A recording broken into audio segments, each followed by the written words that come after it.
Hello, everyone. I hope this is working. The room says it is, and this might be our first time trying this, that it worked out perfectly. So, hey, Mark, can you confirm that I am live and we are good to go? All right, awesome. Well, hey, my team's been working on this for weeks, and it's been tough, but we're live. We're good to go. Excellent. So sorry about last week where we had to change the rooms and then I couldn't find the room. So I sincerely apologize. For those of you who don't know me, my name is Robert Ciresi. I am the owner of Ciresi Morek. Ciresi Morek is a national executive search firm headquartered out of Northeastern Ohio. We do work here in North America, and I'm back in my office. My office is, nobody's here right now, but I'm back. I had to leave the comforts of my own home to a smelly dog and, kids yelling and screaming. So I'm here in my office. So today, for those of you who joined, I try to create an agenda to help everybody out each week. And today I want to talk about some of our new searches, some of our placements, some ideas, what else? Some stories. But and I think some of you have asked questions that we'll get to at the end. And I'm going to be doing resume review at the end. So I've got about 10 of you who sent your resume to me. So I will do my best to keep everything as confidential as possible and give you some feedback on the resume which you shared with us. So first and foremost, some of our new searches or some of the searches we have going on right now. And I'll tell you, some of them are very active, meaning we can get an interview happening today. And some are, hope to be reopened soon. So, here in Northeastern Ohio, we need a maintenance manager for about $100,000, a supply chain manager for about $100,000, both with an automotive supplier. Looks like we need an operation manager in Monticello, Mississippi. From what I'm told, that's an hour south of Jackson, Mississippi. We need a plant manager in Nashville. We need a plant manager in Detroit. We need a controller in Youngstown. We need an operations manager and a quality manager in the Birmingham area for a large automotive supplier.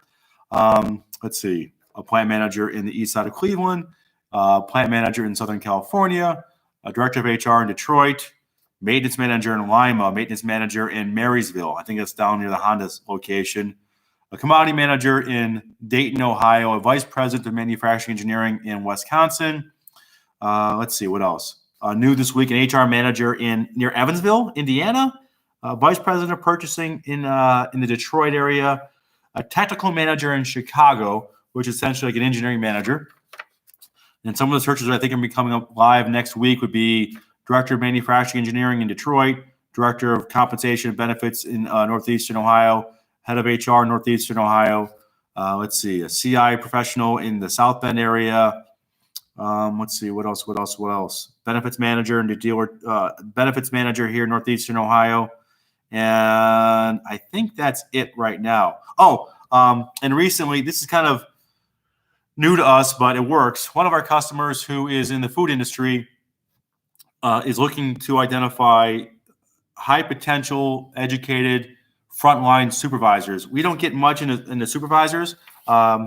Just that's not what we do. Typically, our searches start around $100,000 and above.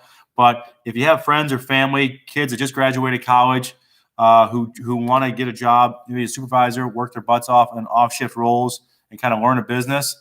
I have a customer. I think their starting wage is like $65,000 or $70,000 a year. So if you have any friends or family in the Detroit area who are looking for, just an entry-level frontline supervisor job that you can be promoted from within, then, please contact us. Contact us at either careers@Ciresi Morek or go to our website or find me at rciresi@CiresiMorek.com.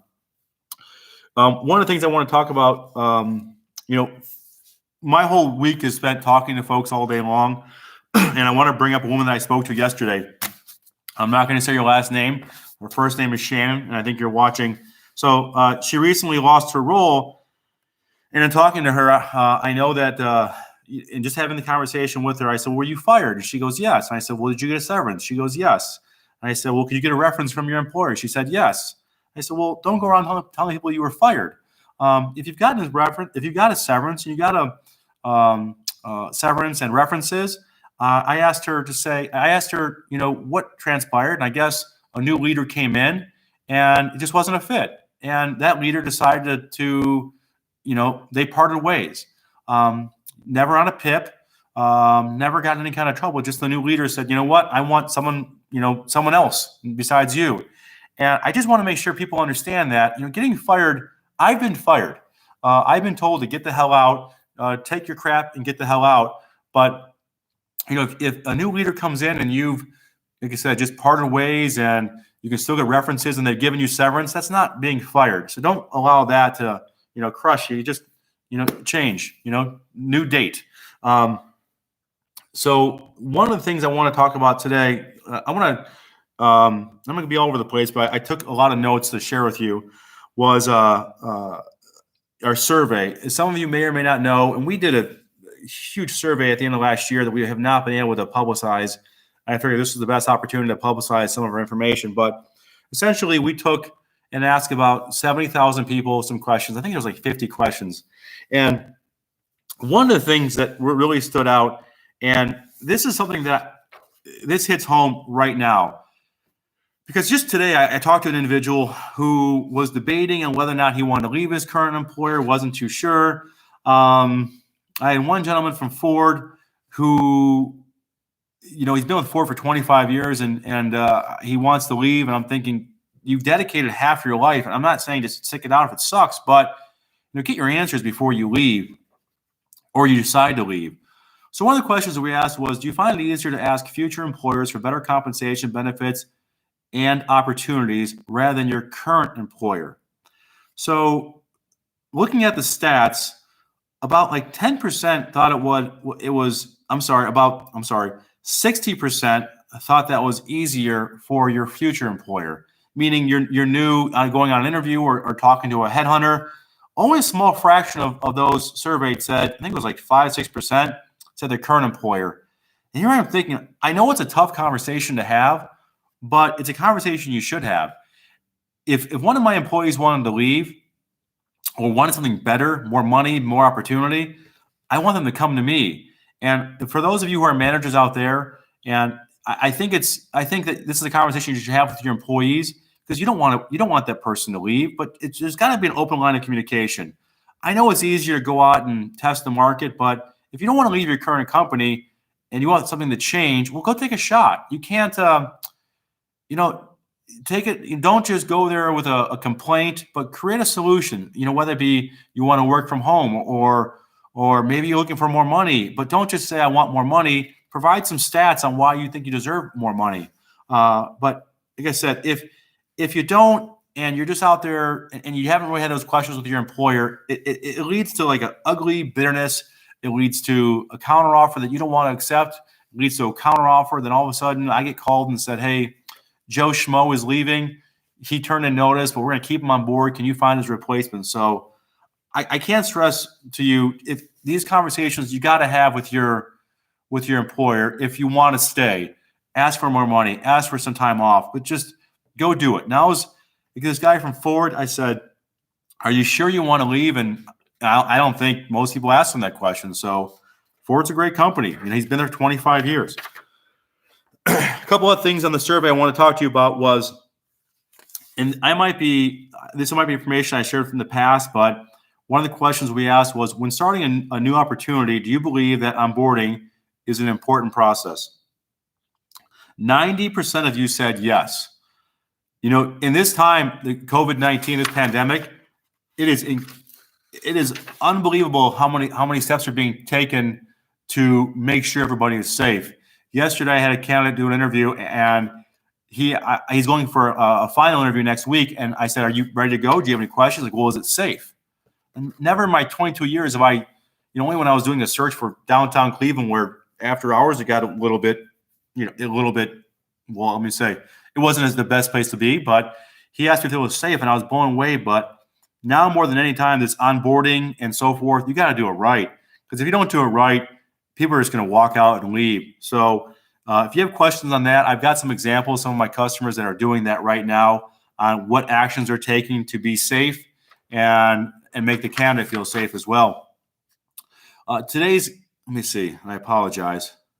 Nope, not going to talk about that one. When you left your last employer, did the Human Resources Department conduct a formal exit interview? Once again, only 30 to 40%, let's say 35% said yes, which blows me away. If something's wrong with your employer and you leave, it's their job to make sure, okay, what happened?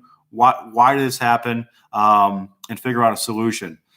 Another question is, we feel onboarding is an important part of the hiring process throughout your career. How would you rank your employer's onboarding?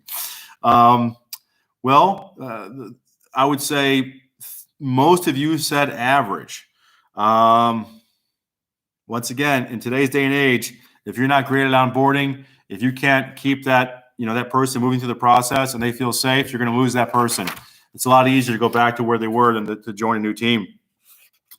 A lot of you are watching right now, you're looking for a new job, or I presume you're looking for a new job. One of the questions we asked was, how do you find a search partner to identify talent? Most of you said referral. So here's a little trick. So let's say you want to be a plant manager. Let's say you want to be a director of HR. Let's say you want to be a polymer chemist. Type that title into LinkedIn or Indeed and see what shows up. And you'll probably get a search firm like mine or a search firm. But if a search firm is posting those roles, call and talk to the owner, talk to the leadership there, and interview them. But don't just count on referrals or a LinkedIn posting, but see what headhunters are out there posting these jobs and what look good. So just a little trick you can use. Let's see. Do we have a question there, Mark? One cannot be said and being fired, she can. All right, Mark, I'm going to have you look into that if you don't mind. So let's see. I apologize, guys.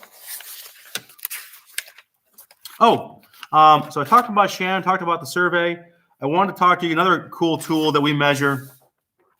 And another person I spoke to yesterday who didn't quite fit a job description. He was a chemical engineer, worked in the Detroit area, ran a few plants, and he was asking me which jobs he should apply to.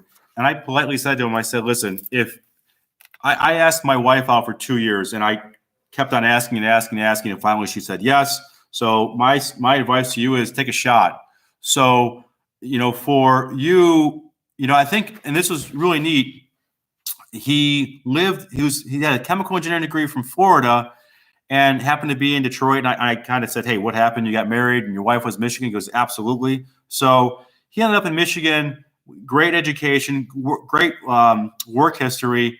But I said, listen, you don't know. You could send your resume and that hiring manager, that CEO, hell, they could be from Florida. And just like that, you'd be surprised how quickly those kind of, interviews or relationships, are generated. Right behind me, you'll notice Go Navy, Beat Army. I had that up there because Mark Morek, my business partner, he's a West Point grad, and I want him to stare at this all day long. But in all honesty, that network is fantastic, and Mark relies on his friends that he served with, those relationships. And Mark can call anybody, an academy graduate, and just like that, they have a relationship. So utilize, like I said, you never know. This gentleman that went to Florida chemical engineering degree, take a shot. What's the worst going to happen? You're going to get an email that says no, thank you. Well, if you don't take a shot, you just got the email you generated yourself. So since the beginning of the year, this was really cool. And I don't know, just to give you guys some perspective, we've made about 30 placements, roughly 30 placements. Out of our 30 placements, 11 were women. And I didn't realize that stat, but out of the 30 places that we've had, and mind you, our industry is in manufacturing. Our customers include automotive suppliers, aerospace, building materials, chemical, but mostly your mid-cap organization, Fortune 500 organizations that build something. So, which is you don't see a lot of women in that, but we placed 11 of them, which I thought was outstanding. Now, to help you guys out looking for a job, I'll tell you how we find most of our folks. So we spend a lot of money on LinkedIn. I've mentioned that before, and I don't do it because I want a discount from LinkedIn. That won't happen. But out of these roughly 30 placements, 14 of the people that we placed were folks that applied for a job that we had. 7 were via LinkedIn Recruiter. What LinkedIn Recruiter is, it's a paid tool that allows us to scan, source, recruit people, directly recruit for folks.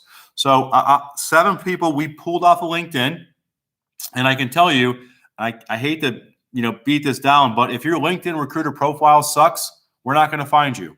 Have a title that will catch attraction. Have just a little bit about your job, but just you want to create. We call it chum. Enough chum on your LinkedIn profile that headhunters know how to find you. If you have any questions, you can always contact me at rceresi@ceresimorek.com. Find me, I'll help you out. So 7 from LinkedIn Recruiter, 1 from our website. That was Tony, which I'll talk about in a little bit. 1 from Monster. We still use Monster. We don't use Monster a lot, but 1 from Monster.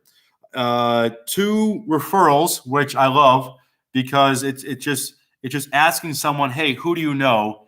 And from there, we generated an opportunity for someone. And 2 folks that I've known for over 20 years that I simply got a search, 1 phone call, and we placed them. So some of the people, and I'm not going to be able to announce them all today, but some of the people we recently placed was Dan Brown is a site director with Kennametal, Dennis Pritchard. I think Dennis is in maintenance with Arconic and Howmet. Tim DeWeese with a company called Freshmark, maintenance manager. Carrie Crothers, I think she's working for Ohio Transportation Corporation. Adam Perry is in Dana. And Adam, I called you today. I want to see how things are going. I know you started a job as an HR manager during this pandemic. I'd love to know how your first few weeks were. And I heard Dana is doing a fantastic job of helping you. But I'd love to hear how things are going. And it looks like Sam Pennis with Georgia Pacific. So congratulations to those guys. Couple stories I want to talk about before I go to the resume reviews, and these are just cool stories that I like to share with you guys. An individual that this is how Ciresi Morek works. My recruiters are trained to have a conversation with someone, not just screen them, but have a conversation with someone, get to know who they are, what they're looking to do. I think in part of our branding videos, we don't. Someone calls us and says, tell me about the job, how much it pays. Well, I'm sorry. We kind of just, no, thank you. So I know recently Richard Crew, there's a woman, and really bright woman, Yale Chemie, I think OU from MBA. She was in operations, and I forgot with whom, but Richard Crew just spent half hour on the phone. What do you want to do? How do you want to do it? Where do you want to live? Took notes, built a relationship with her. And then once an opportunity came up, I don't think I can publicize where she's going at now, but it was a really cool company. Company gave us a search. We said, we've got the right candidate for you, and done. Well, it took a little bit of time because of COVID and so forth, but it worked really, really well because Richard got to know her. She got to know Richard, and it worked. And I think she's starting here in a few weeks. One of our customers, there's some good news. One of our customers, and I can publicly say, is Clarios, formerly Johnson Controls. There was a candidate that we identified, was a candidate we knew, same thing. He was running a plant for, I think, Forcia, and we had a search, and it was not a plant manager, but it was a number 2 spot that allowed for more growth than maybe where he was going to go future with Forcia. And he went to work for Clarios, and it worked out. I think he's an ops manager out in the Toledo area, so it worked out fantastic. Another candidate we placed, another cool story, and this is what always scares me. And I know this gets very, very personal, but recently placed a gentleman with a company in, I think, south of Chattanooga, White, Georgia, I think, Voestalpine, automotive supplier. Calvin, who just started there. Calvin's wife was, I want to say, 8 or 9 months pregnant. And for my guys in my office, I've got 2 kids. And we had kids. We tried to have kids, everything. So I know the stress about having kids or trying to make kids in general. But, when Calvin sent us his resume, we just asked kind of questions. Tell me about yourself. What do you want to do? And so forth. And I think in conversation, he brought up hey, I've got the wife who is expecting. So we said, are you sure? Because people don't think about that. I know if you're an HR professional, you do, but hell, you switching doctors, benefits, maternity leave. We covered all that, And I'm glad that Ben, who placed them, Ben just recently had a child, just 4 months ago. But these are questions that are, that we try to, we don't want to get too personal, but we try to make sure it's a fit. And God forbid, I didn't want him switching jobs and not knowing his benefits beforehand. So congratulations to Andy Dobbins, by the way. Andy's a guy I've known since 1999. We just placed him with Dakota Integrated Systems. And here's a good example. Andy, God bless you. You were, pounding us about an opportunity. I didn't see the match. Mark Morek said Andy Dobbins is perfect. And next thing you know, Andy found a new role. So congratulations, Andy. One of our other customers, Howmet or Iconic, I don't know which is which now. For those of you who are frustrated with an interview process right now, we recently placed, I think she was a controller, and I think this process took 3 months. Now, we've had longer ones in the past, but the only reason we were able to be successful was she, Lisa, and Kenneth Pettis in my office, open line of communications. What's going on? Why is it happening? And if it wasn't for Kenneth and Mark in my office talking to the leadership at Howmet, because after 4 or 5 dates, you're wondering what the hell is wrong. And if companies are going to screen you 4 or 5 times, you're starting to question the company. And I try to tell that to my employers. If they listen, great, but sometimes they don't. I think Colleen, you're starting with a company down in Columbus. Once again, we sourced her for LinkedIn. I think that's it for some of the stuff I wanted to cover. I got a note here from Mark from Tracy Smedgel. What would you say if you started a job and within 90 days I was let go? I was told I was not a good fit. I didn't disagree, and it wasn't a good position for me. What should I say to the employer? Well, if you started a job and you worked 90 days, it's going to show up on your background check. You need to keep it short and sweet. And I apologize. And that's what I tell folks all the time. Just like the question of tell me about yourself. When people do that and all of a sudden you're talking for 45 minutes. So Tracy, if you're interviewing me, Tracy, I don't know what you do for a living. I don't know if you're in HR or not. But if you say, hey, I noticed you worked for this employer for 90 days. Why are you not there anymore? And you can say, listen, what I signed up for, it wasn't a good fit. And unfortunately, and Tracy, now if you have a pattern of this, working for 90 days here and there, well, I can't fix that. But if your history indicates that you've been a stable employee and you can have references to back it up, then you need to have that ammunition. Now, don't throw a reference letter in front of somebody that you're interviewing with, but it's a bad fit. You're allowed to make a mistake. Except if you have a history of making mistakes, myself as a headhunter, when I see someone who has a lot of moves, there's a history there. But I would simply say, I don't know, Tracy, if you were employed prior. There's a lot of factors there. If you weren't working and you signed up, but it was simply, hey, I joined this organization. After 90 days, we parted ways. It wasn't a good fit. I've never done that before. Historically, I've never done that before. I have candidates that I can provide references. So you just need to have ammunition, and you need to have facts that suggest you're not someone who, after 90 days, gets let go. But don't know. Like I said, I don't know the employer.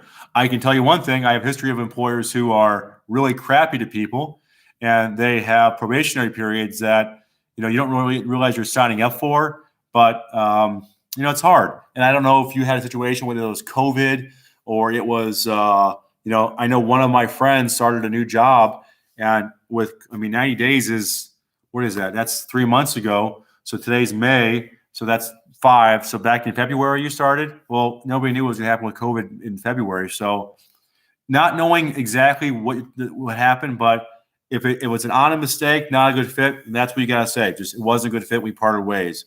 But I have references from my previous employers that would be able to demonstrate my candidates as an employee and my abilities. So, like I said, make sure you have some ammunition there. I'm going to go in and mark. Oh, there's one. From Emery. What kind of resume content indicates that an HR person is ready to make the leap from individual contributor to manager level. So I have to presume, Emery, you are looking to manage someone. You're looking to get into HR leadership rather than right now your individual contributor role. So once again, not knowing your resume or what your accomplishments or your history has been, I might suggest, well, a couple things. I've seen folks, if they've gotten their MBA, and there's a reason you get your MBA for progression or your master's in some capacity.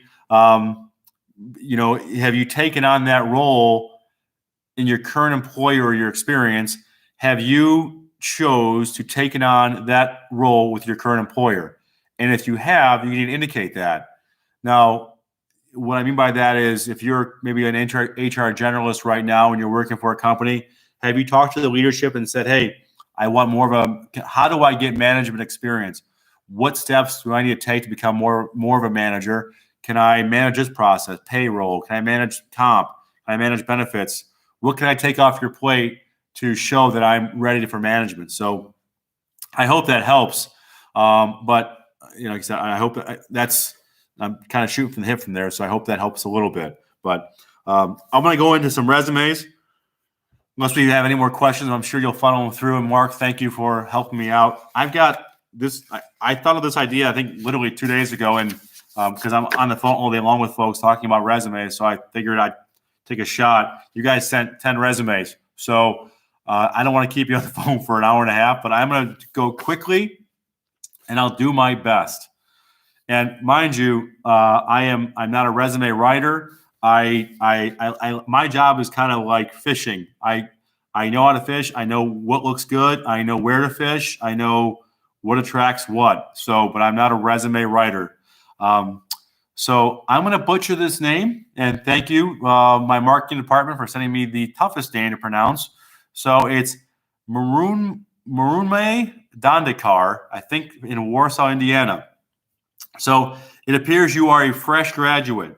Bachelor of Science from Purdue. That's where I went. Awesome education. You have your Six Sigma Green Belt, and you are a certified quality engineer.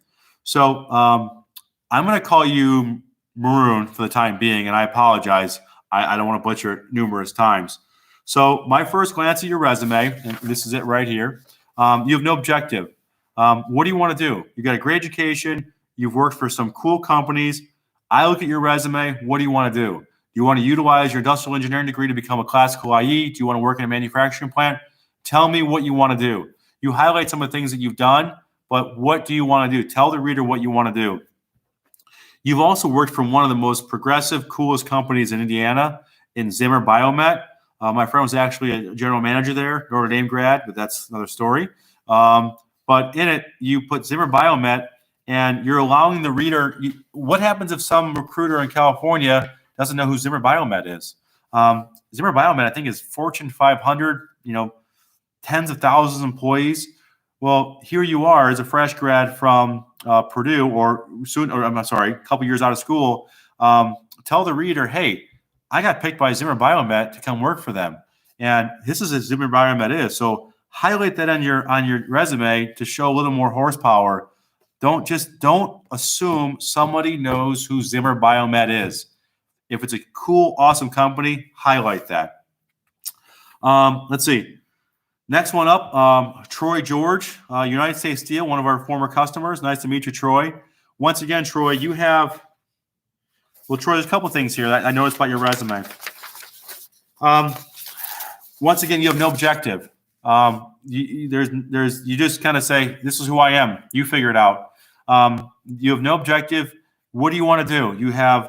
Don't presume, once again, that somebody knows what you want to do. So when you apply for this, you apply for a job, you've had director of operations, area manager, plant manager. Okay, what do you want to do? I'm assuming operations, right?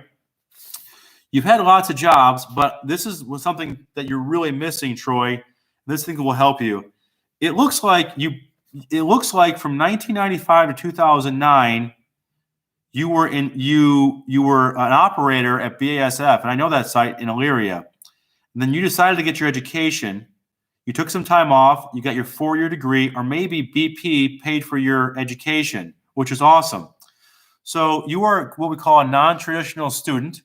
So what I highlight, it's, you might want to put previous experience. So it removes some of your time as an operator working. I think this is a unionized shop from, for almost, what is that, 14 years. But hell, you busted your butt, and maybe you were married with kids and you got an education. That's huge. So I don't know if you self-funded your education, which is also a huge compliment. But I would suggest some way you maybe, tell the reader, here I am. I was working as an operator for BASF. Meanwhile, I knew I had to get an education, so I paid for my own education and achieved a 4-year degree in 2014. So that's a huge accomplishment that you did. And it gets missed because of the other pieces of the 1995 and 2009, but self-funded, but highlight that. That's a huge accomplishment. Let's see. Another resume. I don't think I can say this person's name. I'm just going to say, I'm going to say the first name, Brandon. Great summary, Brandon. That's perfect. I noticed that you put anticipated graduation. Well, it says spring of 2020. If you're sending this resume out right now, well, spring's almost over. So you either did or you did not graduate yet. But like I said, I would maybe, you got an awesome degree, University of California, Irvine. I might, like I said, it looks like you are, it looks like you're going to be, you're leaving school in a co-op program and so forth. But tell the reader what's going on, because spring of 2020, like I said, don't send out a resume if you already have a graduation day, which I assume you do. A cool thing you do with your resume, other than your co-ops, which are really cool co-ops, looks like you're working on rockets and so forth, but you put on their other experience, American Eagle Outfitters. I worked there as well during college. But you show, I tell fresh grads this all the time, if you're not showing any kind of work history during your time getting your 4-year degree, whether it be a co-op, an internship, or like I said, selling clothes at American Eagle, well, what else are you doing? So I like I said, me being a quick reader, I just figured out, hey, here's a kid who needed money, didn't want to sit on his butt playing video games, and worked at American Eagle Outfitters to make some money for looks like a year. So that's awesome. It looks like I can't say this person's name, but here he's Northeastern Ohio. He worked at a company, once again, summary, direct marketing, data analytics professional. He worked for a company, I guess, called HKM. Once again, I have no idea who HKM is. So therefore, I have no idea what this company does, and I have no idea how it corresponds to what you've done. And like I said, if you've worked for a company, tell the reader what the company does, because I have no idea what the hell these guys do. So they could be making widgets. They could be making, telephones. I don't know. But you're a cost analyst for what kind of company? Also, too, I noticed that you put, you kind of skipped some dates here and there, but you were an office manager. This is from 1994 to 2000. So some of the stuff you might be able to kind of put previous experience if it's not relevant to your resume. For example, I don't think this job's going to help you get your next job. So also a gap in your resume from 1992 to 1994. Like I said, if gaps just allow me to say what happened to this guy. James Lacey. James, you have a very busy resume. I'm sure a lot of bullet points. You take the first half page of your resume and you tie it to just kind of, I guess it doesn't get to the meat of the resume itself. So like I said, if you think about your resume, you only have 2 acres to work with, and you have 2 pages. 2 pages equate to 2 acres. So you can only farm certain parts and farm and not farm. That's the way I kind of look at a resume. But you don't want to keep adding on. And it looks like, looking at your resume, hell, you're a young guy.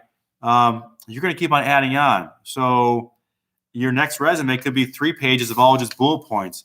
But I like the fact that you did kind of the selected career achievements.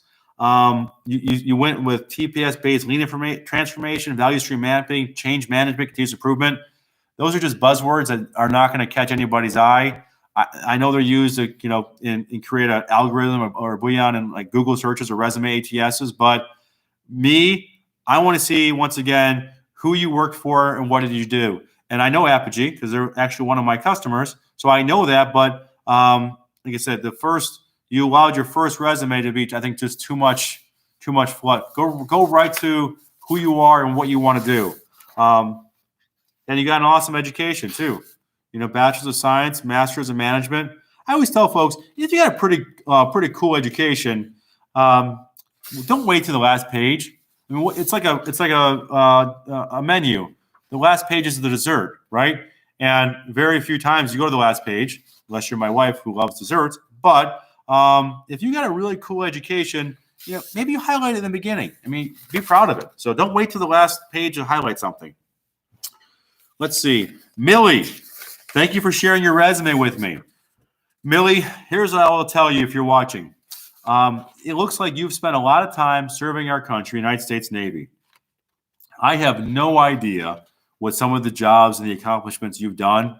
That's just not an area that I know well. However, if you contact Mark Morek, who is a West Point graduate, I think he was 10 years in the Army as a major, he will help you. Find him at mmorek@ceresiandmorek.com, because some of your experience just does not tie to my industry. I don't want to misguide you, but if you are, anytime I get an individual who spent some time in the service, I pass from the Mark so we can help them out, and I think Mark does a good job helping them, craft a resume. Lance, looking at your resume, Lance, very quickly, once again, you have no objective. What the hell do you want to do, Lance? You just give me a piece of paper. I can't figure it out. Once again, I don't know what these companies do. So I don't know how it correlates. So if you give me a company that is an automotive supplier, I know, boom, automotive supplier. If you give me a company that makes Master Brand, who makes cabinets, boom, I know companies that make cabinets. But once again, if some of these companies are huge companies, the patriots of their industry, you're not letting the reader. Don't once again assume that the reader knows who these companies are. So if you work for some cool companies, be proud of it and make sure that you tell the reader that. One thing I noticed, you go from bold to not bold to bold to not bold. It's hard on the eyes. It's cool. You're expecting you're getting your master's in 2021. The one thing that stood out, you graduated college in 2003. Your resume started in 2013. So what did you do for 10 years of your life? Very easy. Just put previous experience, whatever it might be. I see that you might have gotten more education in the time frame, but when I send this resume to someone, they're going to say, what did he, my customer is going to ask me that question. And they're going to say, what did this person do from 2013 to 2003? I have to know that answer. Syed, I think that's your name. Syed, you work for a company that I know who they are, but the reader doesn't. You do that consistently with a couple of your companies. I don't want to name names, but I don't know who these companies are. Tell the reader what they do.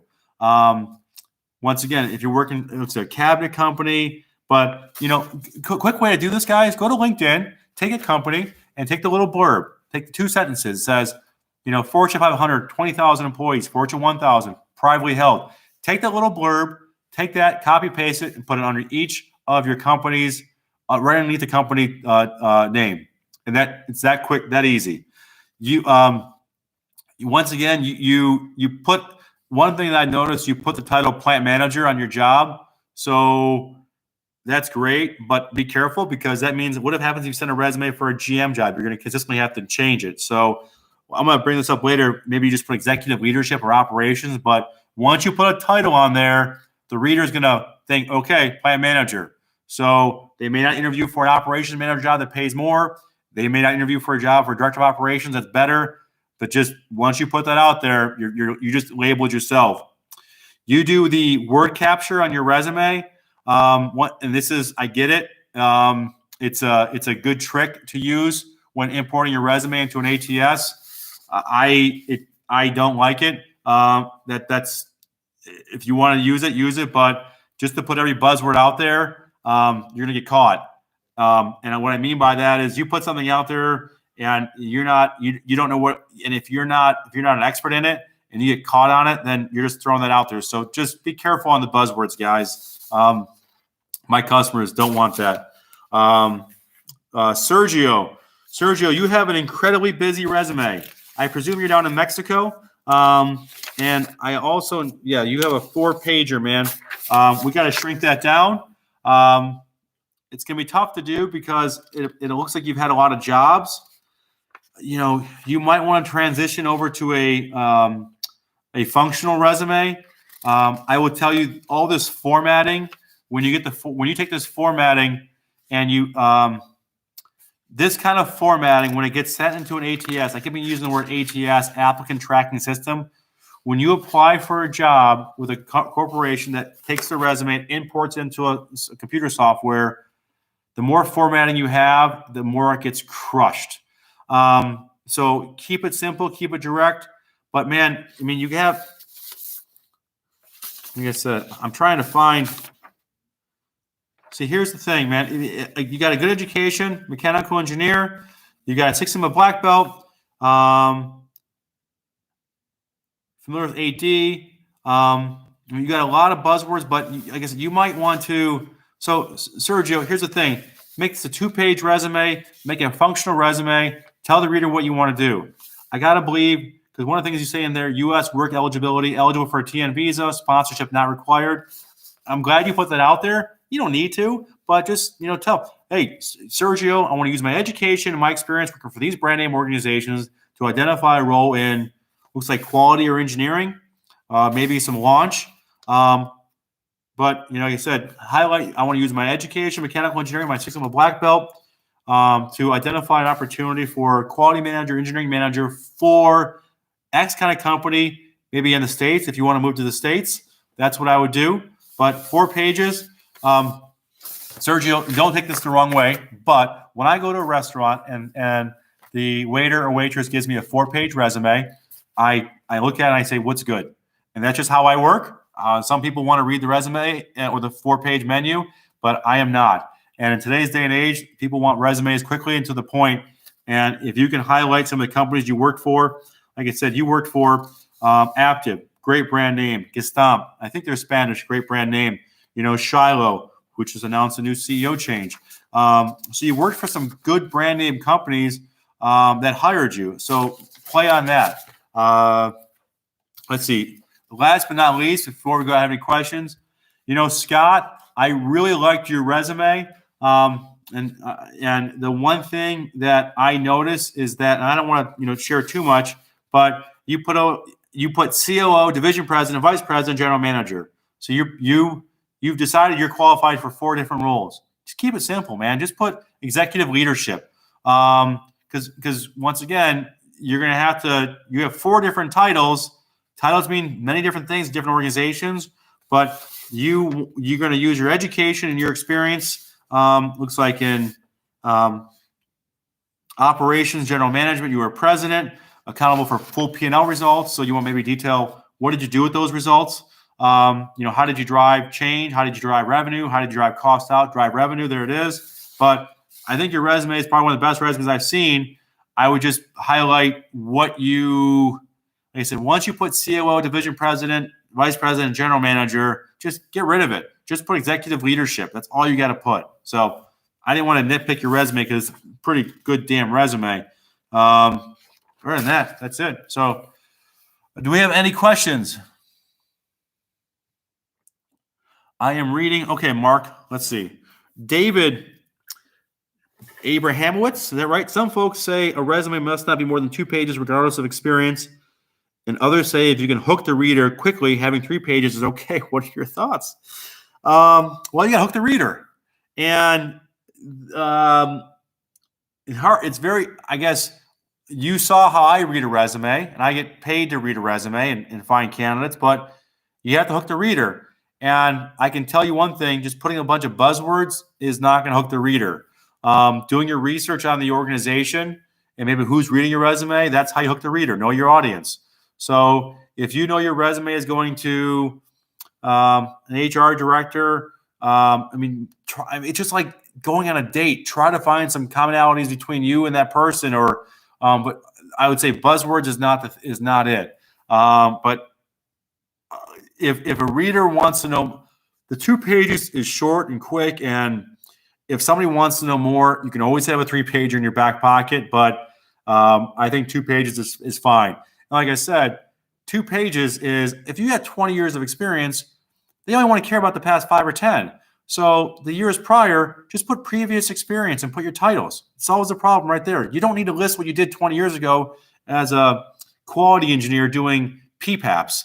So it's nice that you have it, but if you put the company, the year, and the title, previous experience, it's literally 1/8 of your resume. So you're not hiding anything. It's very quick. But like I said, it's very easy to do. So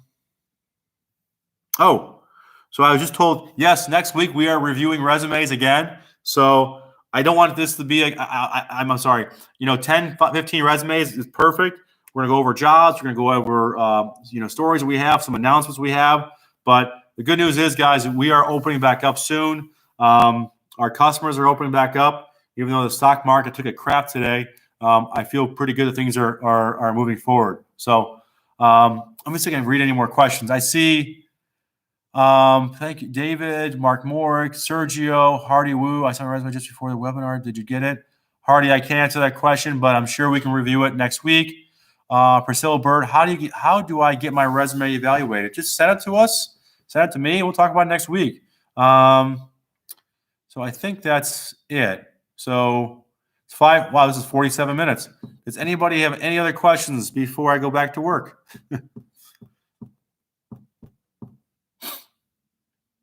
Okay.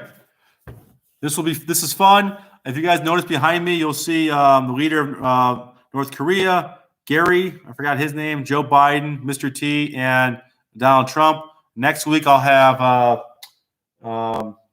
Vladimir Putin, Nancy Pelosi, Hillary Clinton, and maybe a few more. So we just have an office that we like to have fun in. So, hey, guys, thanks again. We'll see you next week. Bye-bye.